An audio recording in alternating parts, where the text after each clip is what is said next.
There was only one person that I thought about while thinking about the title for this game.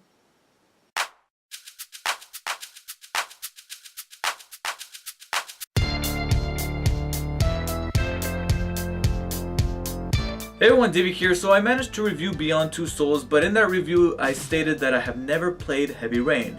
Well, fortunately, I recently changed that, so now here I am to finally review Heavy Rain, which is the first, and I don't want to say the first official game by Quantic Dream, but it's the one that put them on the map and made them a household name amongst the video game industry. And Heavy Rain follows the story of four individual people. You got a failed writer, a single father who's trying to look for his child amidst the recent killings by the origami killer. You got an insomniac reporter who's trying to investigate these cases. You also got a private detective who's also trying to figure these things out.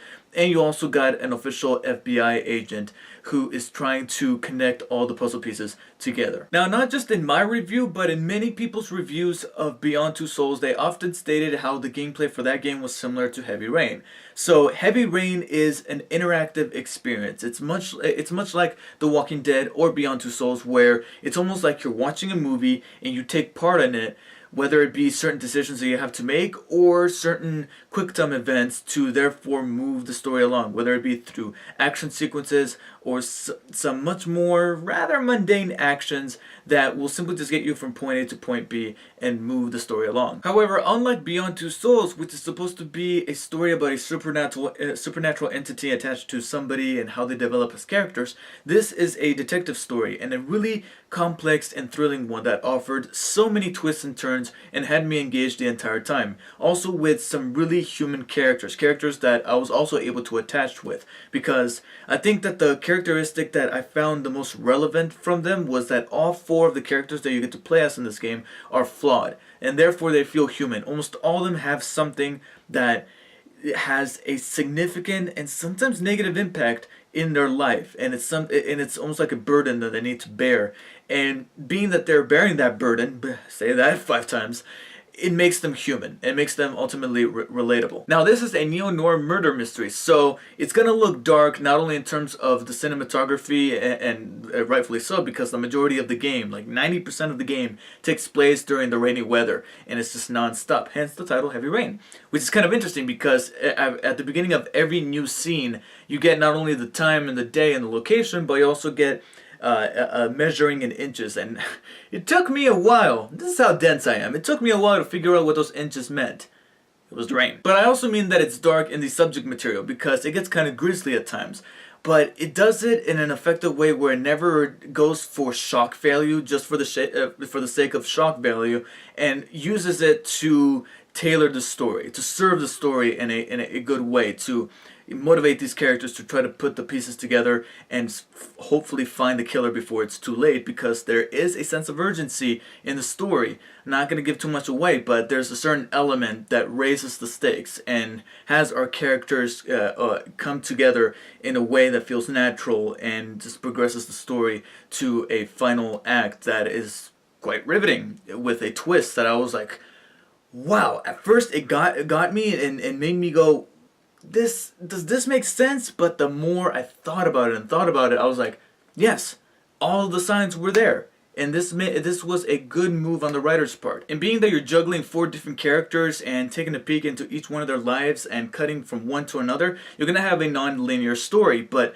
this non-linear story, I dare say, has more decisions that will affect the outcome of further decisions and scenes that happen later on in the story, and the conclusion of the entire story much more effectively than even The Walking Dead. Because in The Walking Dead, you can make your own decision, but ultimately it leads to a similar outcome. There's going to be a couple of details that are going to be different, but certain things are still going to happen, whether it be earlier or later. Whereas here, there is this featurette on the disc that showed me how many different outcomes you can have by the end of the game, and there are numerous, so many that I honestly would not mind playing the game all over again just for the sake of seeing a different outcome, because even the tiniest of details that you choose to go a different way will have an effect on who you're with, where you are, and how it all transpires by the end of the game. And being that it's a murder mystery, not every single thread that you come across in this game is going to be tied up in a nice little bow,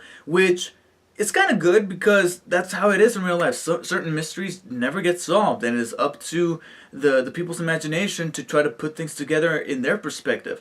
But on the one hand, I do wish we could have had some form of resolution. So I'm kind of on the fence as to whether or not I appreciate certain elements not tying up, but on the other, I kind of wish that they would have solved it, because now it feels like it was something that was there just to lead us astray.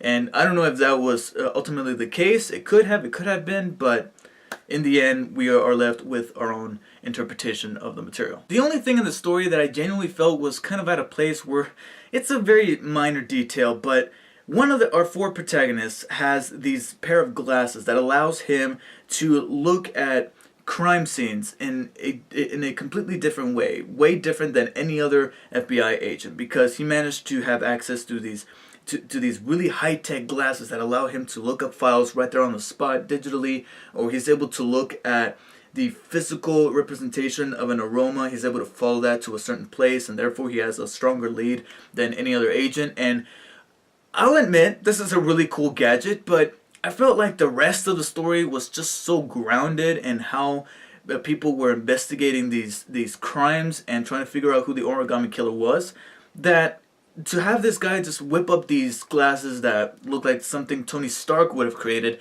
just felt a tiny bit out of place. Now, much like Beyond Two Souls, this is developed by Quantic Dream, who are hell-bent on cloning humans. Alright, at least digitally, because in every game that they've done so far, or at least every mainstream game that has garnered people's attention to be attempts at trying to make the most cinematic gaming experience ever, they try to recreate films, practically, whether it be in their cinematography or in their score, in their camera work, and most importantly, their acting, having the characters in the game be modeled after the actors that are playing them in the most uncanny fashion, by having them map out their faces and trying to be as ultra realistic as possible. If you guys remember in Beyond Two Souls, you can clearly tell that's Ellen Page and Willem Dafoe as their characters, and they mapped it to the tiniest detail, and there's no exception here, because all of our characters are photorealistic, our location is very photorealistic,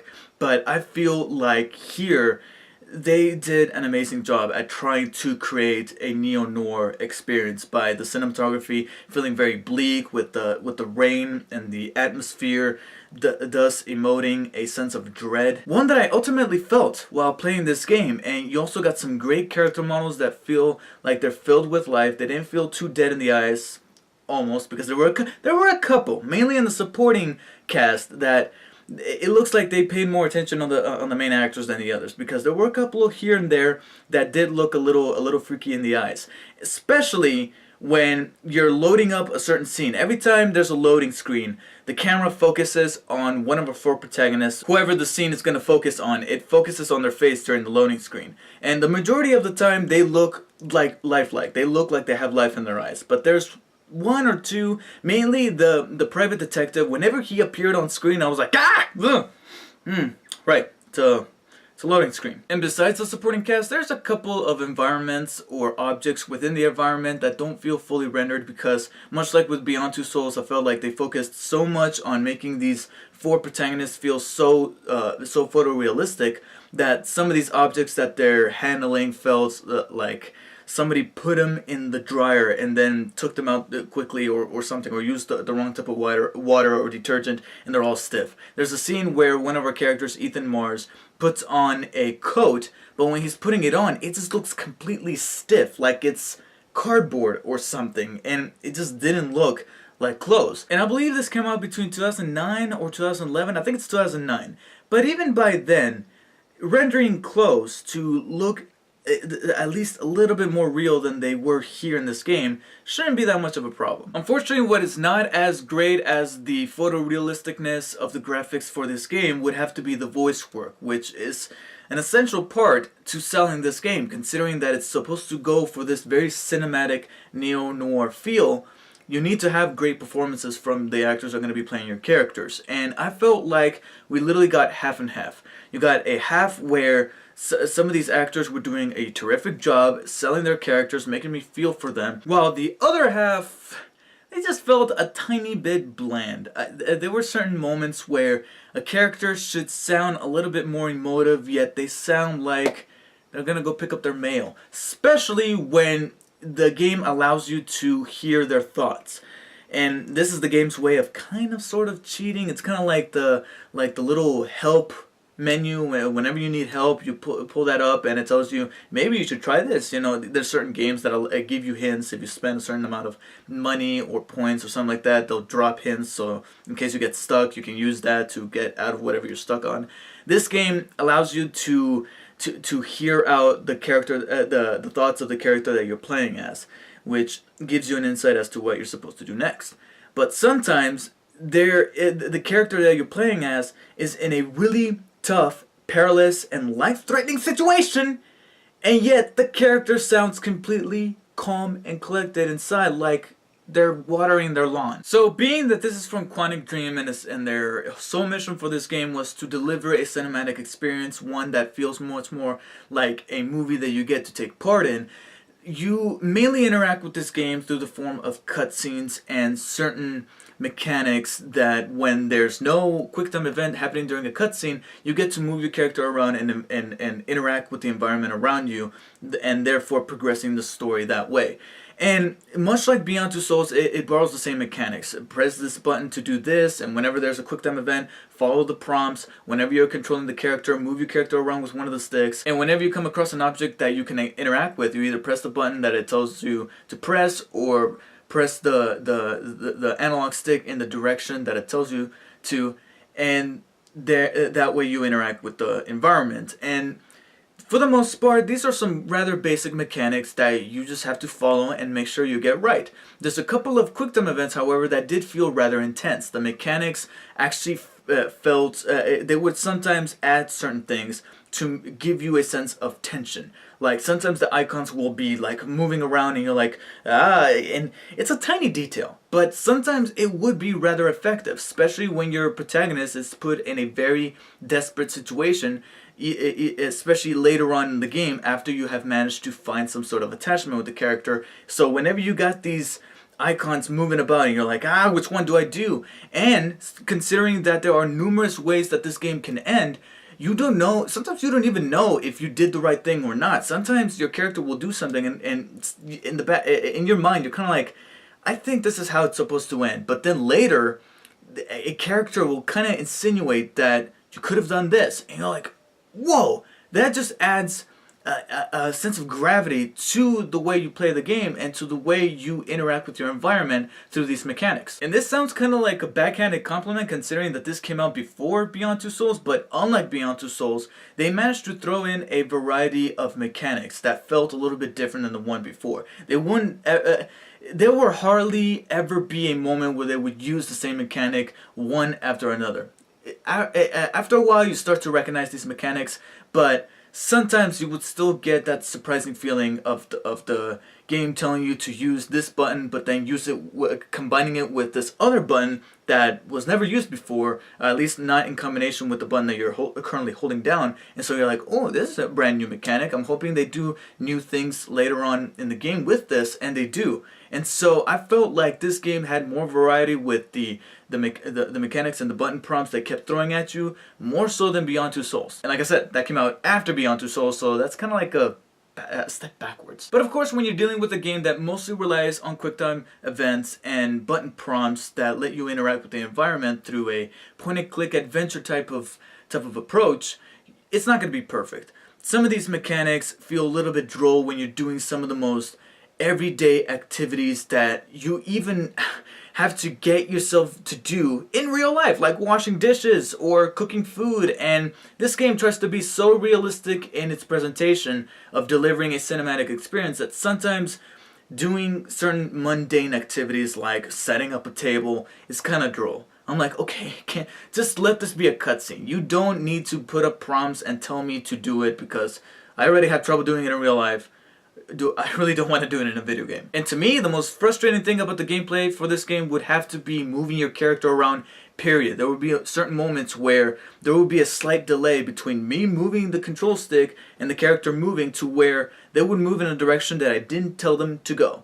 And a couple of times that would result in death. So that was immensely problematic, and quite frankly, very frustrating. Now, unlike traditional video games that offer a variety of replay value, like going back and collecting certain things or doing certain side quests, being that Heavy Rain is very linear in its gameplay, not so much its story, because the story is very non-linear, like I said, but the gameplay is just this campaign and nothing else. So there's no traditional replay value other than the fact that you can go back and choose different decisions. You can make different decisions that will give you a different outcome by the end of the game. Whoever ends up living or dying, or how does the mystery get solved, is ultimately up to you. So you can have several different outcomes, and that, I think, warrants at least one more replay for you. I know that it'll definitely warrant another playthrough for me. Now, despite already having beaten it and still not managing to understand why this game still gets so many like 10s out of 10s and 9.5s and gets all this acclaim and high praise, because don't get me wrong, it's an amazing game, but I still don't get these higher ratings. However, I still managed to find myself very engaged with the story. The mechanics were a little bit different than what I've seen before, especially from the next outing that Quantic Dream would undertake with Beyond Two Souls. And I still say that this is the game that put Quantic Dream deservingly on the map. So for that, I'm gonna give Heavy Rain an 8 out of 10. Now, as you can see, this is actually the director's cut that was released later under the Greatest Hits label, which, you know, red case. I don't like the red cases. Whoever liked the red cases for the PlayStation 3 games whenever they get re-released as Greatest Hits? I'll tell you, nobody. But I did manage to get the director's cut, which is almost not even a director's cut. I'm not even lying. When I see a game that's called a director's cut, I'm expecting certain levels that didn't make it into the final game to then be put back into the game. But apparently that's just too much for developers to do. Instead, we simply just get a complete edition or a Game of the Year edition, because that's essentially what the director's cut is. And one of the main features of the director's cut is that you get to use the PlayStation Move dildo remote to be able to play the game, but honestly I fail to see how that's any different than using the traditional 6-axis controller. Other bonuses include some downloadable content, such as some behind-the-scenes featurettes. You also get the official soundtrack, and you also get a bonus case. It's almost like a prequel level, where you get to play as one of our main protagonists that you already play as, Madison Page, which is the female journalist. And to be honest, I found this bonus DLC chapter to be a little bit redundant, because the entire premise is that Madison is investigating the house of who she believes to be the Origami Killer. But not only do I believe that this came out after the original Heavy Rain game came out, but I played this after I beat Heavy Rain, which already provided me with the identity of the Origami Killer. So therefore, any sense of mystery is completely taken out of this DLC. But to be honest, this bonus chapter did deliver that same feeling of tension that the original game did, especially by the end when things start to culminate and get a little bit dangerous. And much like the original game, it has a handful of outcomes that the game can end with. But unlike the original game, I never felt a sense to replay it, because it just didn't have me as engaged as the original Heavy Rain did. Still, a somewhat interesting bonus that comes with the director's cut of Heavy Rain. So that pretty much wraps up my review. If you guys liked the game, let me know what you guys thought. But if you've never owned the game and would like to purchase it after hearing out my review, be sure to use the link in the description below. It would really help me out a lot. Thanks for watching, and I'll see you guys next